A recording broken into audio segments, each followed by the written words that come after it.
The Mets had a meeting with Michael King. They're still in on Kyle Schwarber. They're interested in multiple relievers. We got a ton of rumors to discuss on today's show. You are Locked On Mets, your daily New York Mets podcast. Part of the Locked On Podcast Network, your team every day.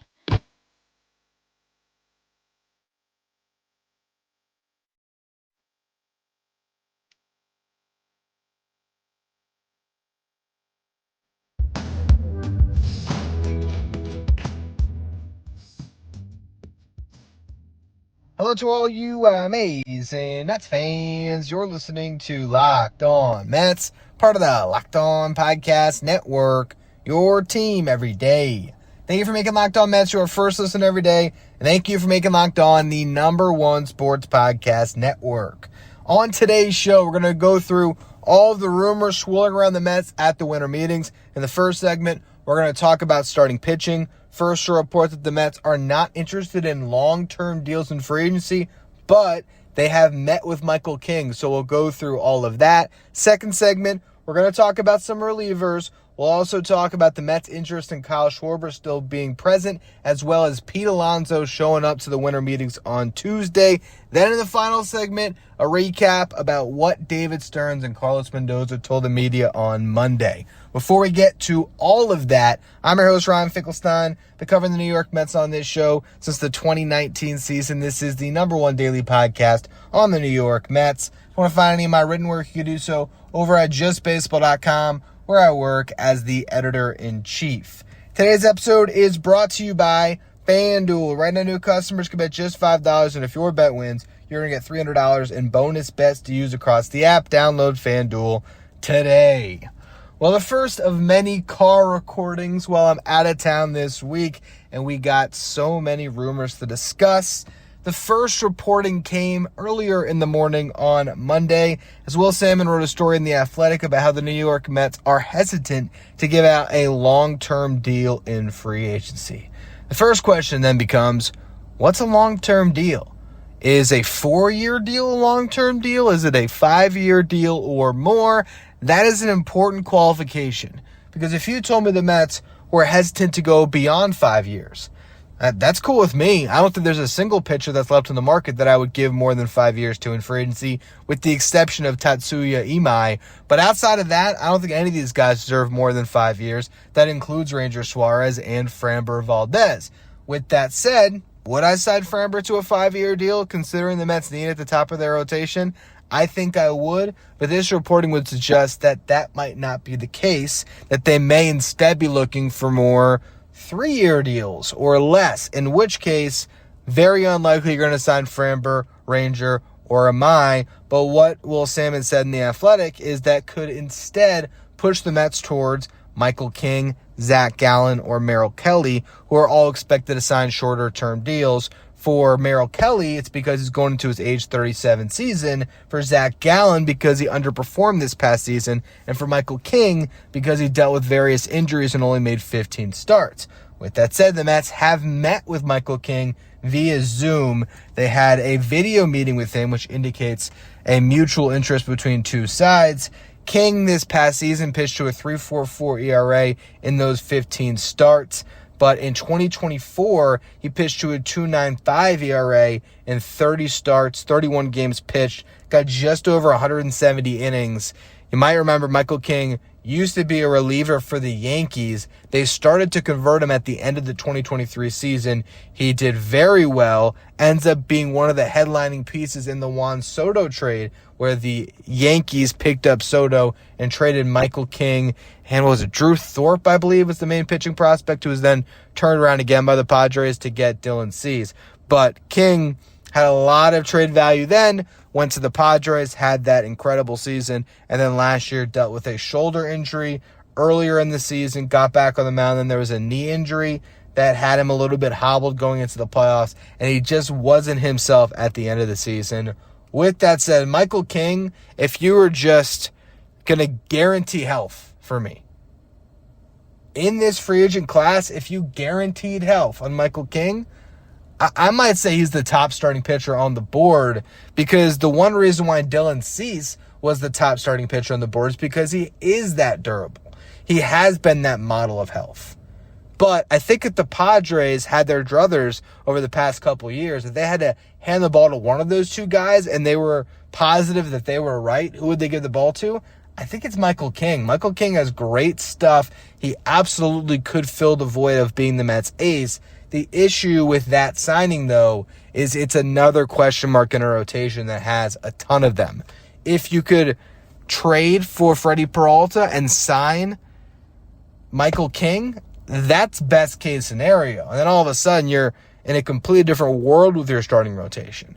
But we're still not entirely sure how many starters the Mets will acquire. It sounds like only one unless they move off of Kodai Senga, which would free them up to have a second starting pitcher addition this offseason. But very interesting that Michael King is right now, I would say, probably the favorite for free agents the Mets could sign. And it's because of the injury and the fact that he is not going to require a 5-year deal. It's probably a 2 or 3 year deal with opt-out. So if it's a 2-year deal, obviously a player option in the second year. If it's a 3-year deal, I'd imagine probably an opt-out after year 1, but there is a chance, depending on how much money you spend, you could get the opt-out after the second season, which might be best case scenario, because if you give a player an opt-out after year 1, that is a very player-friendly deal because you're assuming all the risk and you're giving the player all the upside. If you pitch great, cool, you get to hit free agency. If you pitch terrible, oh, wait a minute, you're stuck with the guy and he will not test free agency. So ideally, if it's a 3-year deal, if you can get the opt-out after year 2, you still give yourself that upside of the first 2 years, just like they did with Clay Holmes. He can opt out after the second year of his 3-year deal. So if he pitches anywhere near how well Clay Holmes pitched in 2025, he's gone. I mean, he's going to take that opt-out and run with it because he's going to get paid like a starting pitcher, potentially a top starting pitcher, and that would have him getting paid instead of around, I think he's around 12, 13 million now. All of a sudden, that would shoot him up to, who knows, 16, 17, 18, 19, depends on how well he pitches. But again, that is where the opt-out structure is very important in this type of a deal. But the Mets have a rotation that has, at this point, a lot of names still in the mix. David Stearns did say that they expect some big contributions from their young pitchers, and I don't think they want to block all those young starters. So the assumption would be they are going to only add a starter unless they move some starters. So let's just say to get Freddy Peralta, you move some prospects. That would be another reason why you might be more willing to add a second arm. But right now, the one free agent we should be thinking about is Michael King going to the Mets because it would be a shorter-term deal. Would not rule out Merrill Kelly, and I also would not rule out Framber Valdez if he ends up not finding probably the 6-year deal that he wants. If he starts falling back, maybe you can get him on a higher AAV 3 or 4 year deal than maybe David Stearns is comfortable with. But the Mets are looking to add a starter. It's just a matter of who and how. Next up, we're going to talk about a couple of relievers the New York Mets are interested in. And also, Pete Alonso is heading to the winter meetings to meet with other teams, not with the Mets. We're going to go through that in just a minute. First, today's episode is brought to you by FanDuel. The NBA is back, and there's no better place to get in on the action than FanDuel, the official sports betting partner of the NBA. Even if you miss the start of the game or you want to ride the hot hand, FanDuel has live bets on everything from who will score next to fourth quarter comebacks. Plus, you can even combine your live bets into a same-game parlay for a shot at a bigger payout. It keeps every game exciting, especially when your team is making that late push. And right now, FanDuel is giving new customers $300 in bonus bets when your first $5 bet wins. So head to FanDuel.com to sign up and play your game with FanDuel, the official sports betting partner of the NBA.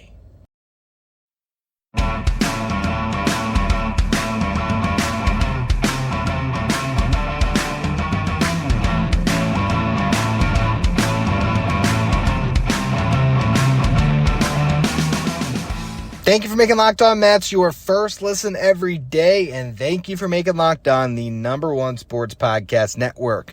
You're already live with your team every day. Now take it up a level and go ad-free. Join the Everyday Club today and get Locked On Mets with no interruptions, member-only Discord access, and more, all for just $5 a month or $50 a year. Go to lockedonmets.supercast.com or check the link in the show notes to learn more. All right, so we now know a couple of relievers the New York Mets are interested in. Robert Suarez, there'd already been some rumors about a connection there, but Robert Murray of Fansided reported the Mets are in on Suarez. You also had Mark Feinsand of MLB.com who reported that the Mets are interested in Trevor Megill. So we're going to start with Megill, who, yes, if that name sounds familiar, this is Tyler Megill's brother. Trevor, I believe his older brother. Yeah, he definitely his older brother because I think he's 32 right now. And Tyler, I would guess, is still at the end of his 20s. But Trevor Megill got off to a rocky start to his career, but has been lights out the last few years. 2023, he had a 3.63 ERA and 34 2/3 innings pitched. In 2024, Devin Williams was down, I believe, at the beginning of that season. And Trevor Megill stepped in as the closer, saved 20 games, pitched to a 2.72 ERA and 46 1/3 innings pitched. In 2025, he pitched to a 2.49 ERA and 47 innings pitched as the Brewers closer, saving 30 games. He's 6'8". He averages 99 miles per hour in his fastball, and he has a nasty knuckle curve that comes in at 88, so a lot of separation there. He got whiffs nearly 50% of the time on the knuckle curve this past season.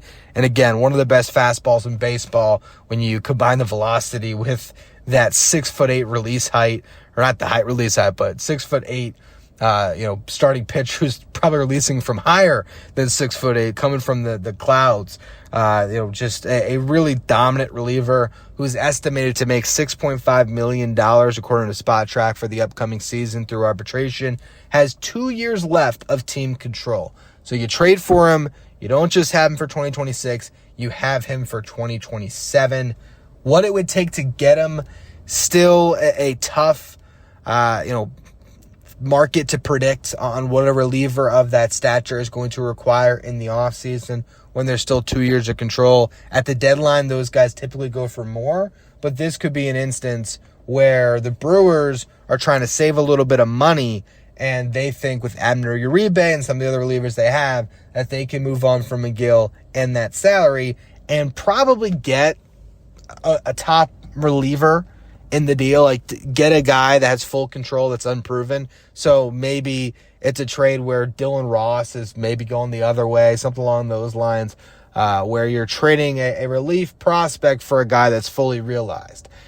I think that might be the way that they go about it. Also, there's a chance that the Mets might try to make it a 2-for-1. If you're going to give up the haul that it takes to land Freddy Peralta, maybe you get Trevor Megill thrown into the deal for a little bit of a steeper package altogether, but maybe from a Mets perspective, you're getting more bang for your buck in terms of the prospects that you're giving up. So if you went as far to trade Brandon Sproat and Jet Williams for Peralta, maybe that alone feels a little bit too much. But if you could throw Nick Morabito on there and get Megill, maybe that's a package you're more interested in, where you wouldn't have been able to get Trevor Megill for Nick Morabito straight up. But if you put them together with the other assets, it all works out. That's just some hypothetical, spitballing. I don't know if that would actually be the packages. But the point is, the Mets are in on this guy, and he would be a great fit. I think the difference between acquiring Trevor Megill and Robert Suarez is if you acquire Robert Suarez, you're out of the market on Edwin Diaz. If you trade for Trevor Megill, you can still get Edwin Diaz and form an unbelievable back end of your bullpen with Diaz, Devin Williams, Trevor Megill, still having A.J. Minter and Brooks Raley.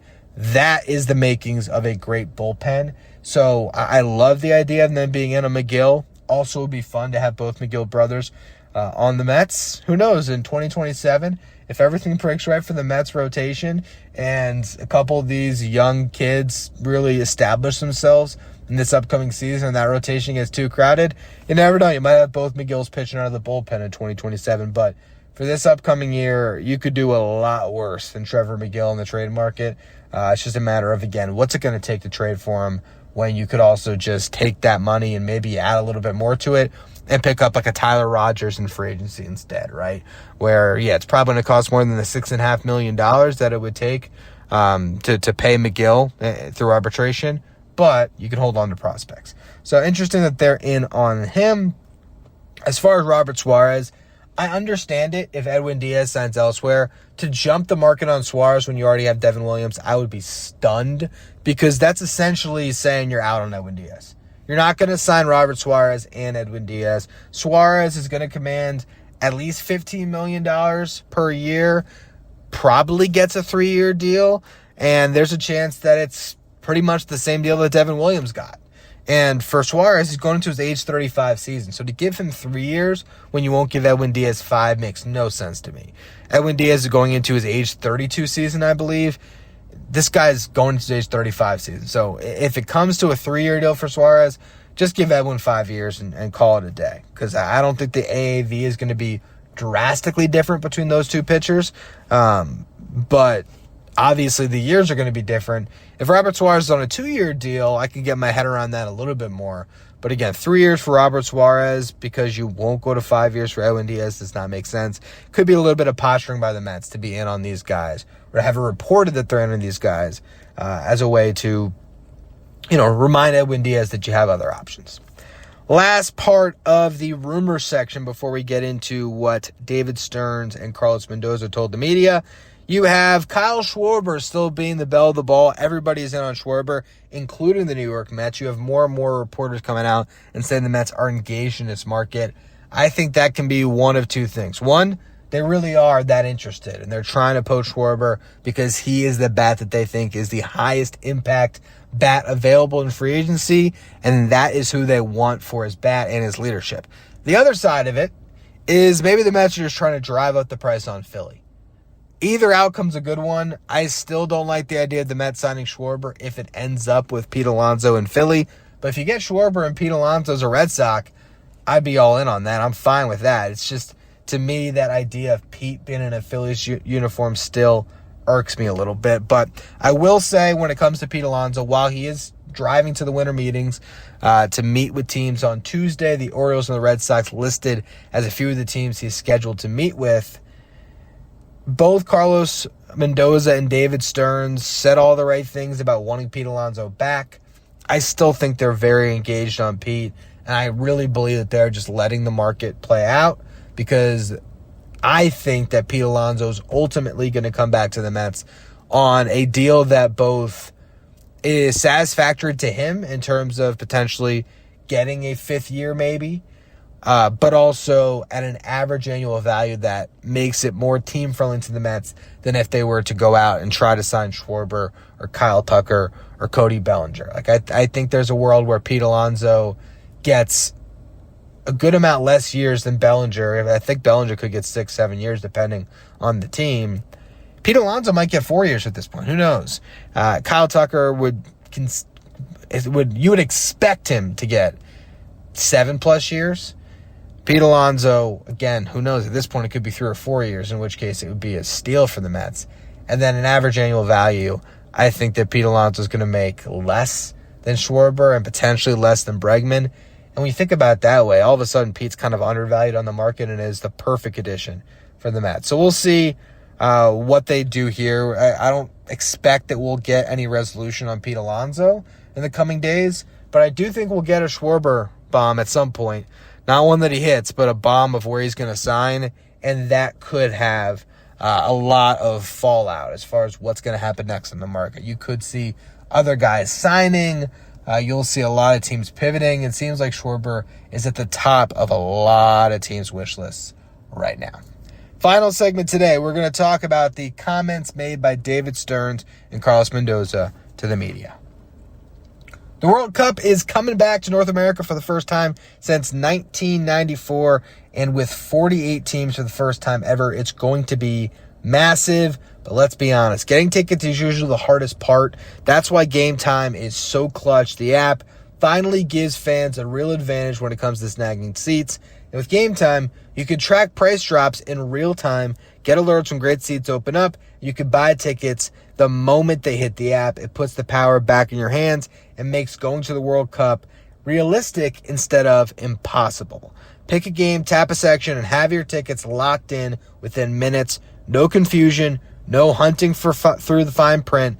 Prices include fees up front, which I love, so there's no last-second surprises at checkouts. And again, you can set alerts for teams or matches to make it easy to grab tickets the moment they drop instead of missing out. Take the guesswork out of buying World Cup tickets and every match, concert, or event with Game Time. Download the Game Time app, create an account, use the code LOCKEDONMLB for $20 off your first purchase.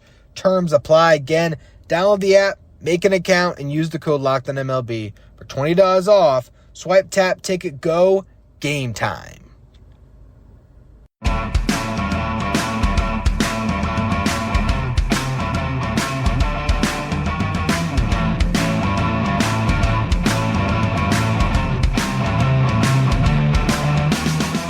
If you're an everydayer that always tunes into the show, make sure you become a Locked On Mets insider. It's our texting service where you get updates from me anytime news breaks in the Mets. You can ask me questions anytime. You can also take part in our Locked On Mets signed photo giveaways. If you want to be a Locked On Mets insider, you can find a link in the episode description or go to subtext.com/LockedOnMets. Now, let's go through all the comments from David Stearns. There's a lot of stuff that we sort of have already heard before. Not really groundbreaking stuff, like the fact that Brett Baty is going to be the Mets third baseman in 2026. I believe you had both David Stearns and Carlos Mendoza come out and pretty much anoint Brett Baty the guy, which no surprises there. Carlos Mendoza did say that Mark Vientos would still be working at third base in the offseason. He's also going to be working over at first base, but they want to keep every avenue open for him to get playing time. But it does seem like the Mets have an everyday third baseman in 2026, and his name is Brett Baty. Now, Jeff McNeil right now would be the Mets starting left fielder, but it sounds like they still want to add an outfielder. David Stearns said Carson Bench could play left, but that was when he was asked that question directly in the past when it came to, who is going to be in the mix in center field.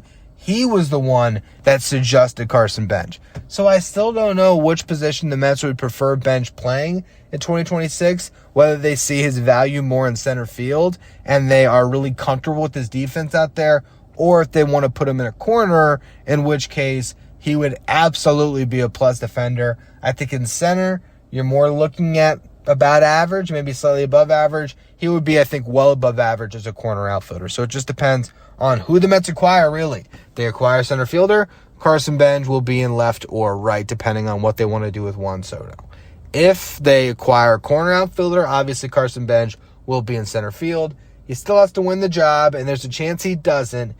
If that comes up, Tyrone Taylor would be the potential guy in center, or Jeff McNeil would be the potential fill-in in left until Bench is ready. That is assuming that Jeff McNeil is not traded. I'm still not getting the sense that David Stearns wants to trade Jeff McNeil. He could be just great at playing poker. But it seems like when there's a little bit more under the surface on what he's saying, you can almost get a sense of it. And there's some things that he says where he's, I don't know, it doesn't seem like he has to think about his answer much. And when I've heard him get asked about Jeff McNeil, it feels like the Mets are planning on having him as part of their team next year. I could be misreading this entirely, and I will own it if I'm wrong, but I still sort of lean towards all of the national reporting about McNeil getting traded just being national reporters connecting dots and maybe not as much concrete reporting on Jeff McNeil getting shopped. But we'll see. Meanwhile, speaking of potential hidden messages, was David Stearns trying to pump up Kodai Senga's trade value a little bit? When asked about Kodai Senga, he said, well, actually, Kodai Senga has had an outstanding offseason, feels as good physically as he has since that 2023 season when he was great. I don't know if that's just trying to pump up the trade asset a little bit, or if David Stearns really believes that Kodai Senga has had a great offseason and is in line to have a healthy and productive 2026. If that's the case, if they truly think that his offseason has been great and they like what they're seeing from him and he's actually going to come and go stateside, maybe at the end of this month, he was saying, but some point in the not too distant future here, so that the Mets can get a look at him firsthand. If he looks good, just keep Kodai Senga. One of the things that David Stearns mentioned, someone was asking him, do they have room, or are they trying to get a ceiling raiser for his rotation? He basically said that they're not really committed to definitely needing anything, but he said you're always trying to get more ceiling, always. And so if you're always trying to get more ceiling on your roster, I feel like Kodai Senga's a guy you keep, because he is the definition of a ceiling raiser. If he is right, he can be an ace. If he is wrong, he might not be able to pitch for you at all because he's hurt, or he could be wildly ineffective, as we saw at the end of last season. It's a tough one to see what the Mets ultimately choose to do, but what I would say pretty comfortably, like pretty confidently, I guess is what I'm looking for here, is I don't think that the Mets are just going to trade Senga to get off the contract.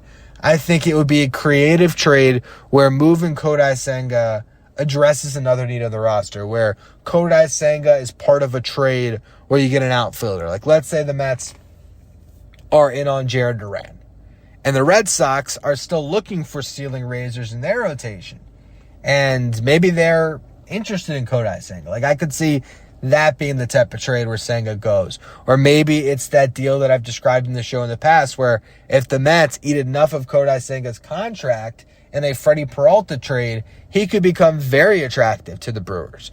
Because let's just say you ate down $14 million of the $14 million that Kodai Senga's owed, 10 of that for the upcoming season. The Brewers have a $4 million ace potentially if everything breaks right, instead of an $8 million ace with Peralta. So they save some money, but they keep a guy that still has plenty of upside at the top of their rotation if everything breaks right. And for the Mets, would you spend $22 million on Freddy Peralta for the 2026 season? 100%. So even having to have some dead money on your books, that's fine. $4 million in the 2027 season, that would make Kodai Senga a 1-year, $10 million pitcher for the Brewers to shop if they don't want to keep that contract on their books. That could make sense, but I feel like it has to be some super creative trade where Kodai Senga is an asset that's bringing something back, as opposed to, all right, the Orioles are willing to take Kodai Senga for a player to be named later. It's just like, or just cash. And it's nothing. You're just pretty much giving the contract to them. That I don't think the Mets do. I think that there's still some potential for Kodai Senga to be a big part of the rotation if he's right. The other side of that coin is maybe the Mets really are just pumping up the trade asset here, and they just don't want to deal with the uncertainty anymore, and they'd much prefer to add 2 starting pitchers instead of 1 this offseason and dump Senga. We'll see. Christian Scott is progressing well and will be ready for spring training. Not just ready, David Stearns said a full participant. So Christian Scott will be in the mix to crack camp as part of the Mets starting rotation. I think most likely they option with Syracuse and let him really get his legs under him there. But definitely good news that he is healthy. AJ Minter may not be ready for opening day, but David Stearns said he should return shortly thereafter that. You also had both David Stearns and Carlos Mendoza address the issues, or address the reporting or the rumors that the Mets had a bad clubhouse last year. They both completely disagreed, particularly Mendoza, who he was basically saying, you read the newspaper the past couple weeks, it's like we all hated each other, and that was not the case. He said, there's nothing wrong with our clubhouse when we had the best record in baseball in the middle of June. We just started losing games. And I do think that that's correct in a lot of ways. Like, I don't think that these clubhouse concerns are really warranted. I think the whole thing is overblown. Is there a need to change up the culture and the clubhouse, not because guys aren't getting along, but because the team has gotten stale? Sure. And that's why you trade Brandon Nimmo. But I don't think you traded Brandon Nimmo because people weren't getting along with Brandon Nimmo and everyone was, on the verge of fighting at all times. I think it's just a matter of they wanted to get the contract off their books, and they wanted to change things up by bringing in Marcus Semien. A couple more notes here. Juan Soto does not like to DH, according to Carlos Mendoza, but he has been he met with Mendoza and Kai Correa, the new bench coach, who is, completely, he's considered one of the best defensive minds in baseball. That's why the Mets hired him. and they have some ways that they think they can coach Soto up to be better defensively in the upcoming season. So good that he's working hard on his defense. Do I think Juan Soto is ever going to be even an average defender in the outfield? I do not, and I hope that someday he softens on that stance and accepts being the Mets DH in a couple of years when they probably could use not having Soto in his 30s running around in the outfield. But for the rest of his 20s, I imagine we'll still see Juan Soto in right or left field. Last little bit, this is some news we actually got. The Mets signed Carl Edwards Jr. to a minor league deal. He's mostly been pitching in the minor leagues the last couple of years, hasn't gotten a lot of big league opportunities, but had plenty of success for years, particularly with the Cubs. And the Mets also, a little while back, I never addressed it, but figured I would now, they also picked up Cooper Criswell off of waivers. So that was another move that the Mets made. He is on the 40-man roster. Criswell, a sort of swing man who could pitch out of the rotation, probably factors into the same mix as Brandon Waddell and Justin Hageman, but with no options. It's not clear if the Mets are going to be able to hold on to Criswell the whole offseason with their 40-man roster where it's at. He absolutely could be a casualty at some point. Whereas Carl Edwards is a minor league deal, so that's just a guy that comes to camp and tries to pitch his way onto the Mets bullpen, and likely we see him at some point, 3 weeks into May coming up because the Mets bullpen's decimated, and we'll see him for an inning or two. But those are the signs you got to make to have the depth to really make a run and to outlast everyone else and survive the marathon. So those little additions are not ones to be scrutinized. It's just what you should do to build out as much depth as you can in the organization. Anyway, that's going to be all for this edition of Locked On Mets. Really appreciate all of you for tuning in. Hopefully we get some news to react to tomorrow. Otherwise, probably more rumors that we will be discussing. But the winter meetings continue on, and hopefully the hot stove heats up a little bit. But for now, that's going to be all. Thank you for listening. Make sure you follow, rate, and review wherever you get your podcasts. Subscribe for watching on YouTube. Thank you for making Locked On Mets your first listen every day. And thank you for making Locked On the #1 sports podcast network.